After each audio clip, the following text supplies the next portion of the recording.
लोकन्यूज मराठी, आवाज लोकशाहीचा।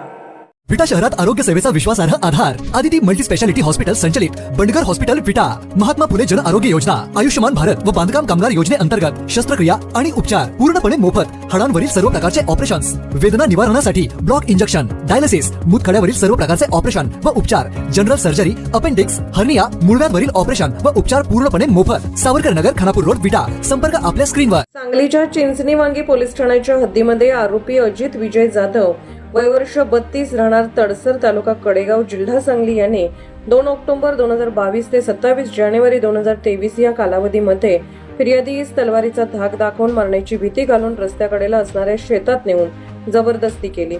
त्यानंतर फिर्यादी तिची आई अंगणात झोपली असताना फिर्यादीचे तोंड दाबून धरून उचलून नेऊन जवळ असणाऱ्या पिकात नेऊन जबरदस्ती केली होती। यामध्ये फिर्यादी गरोदर राहिल्याने तिला जबरदस्तीने गर्भपाताचे औषध दिले व गर्भपात केला। याबाबतची फिर्याद पोलिसात दाखल करण्यात आली होती। याबाबतचा तपास तत्कालीन पोलीस अधीक्षक संदीप घुगे यांच्या मार्गदर्शनाखाली पोलीस उपनिरीक्षक महादेव शिंदे व टीमने केला होता। यामध्ये एकूण 6 साक्षीदार तपासण्यात आले, तर पीडितेची साक्ष ग्राह्य धरून विटा येथील तदर्थ एक जिल्हा व अतिरिक्त सत्र न्यायालयाचे न्यायाधीश UV इंदापुरे यांनी विविध कलमाखाली आरोपीस दोषी धरून 20 वर्ष सक्त मजुरी व 50,000 दंड व दंड न भरल्यास 6 महिने साधा कारावास अशी शिक्षा ठोठावण्यात आली आहे। सरकारी उपभोक्ता म्हणून विनायक देशपांडे यांनी काम पाहिले आहे।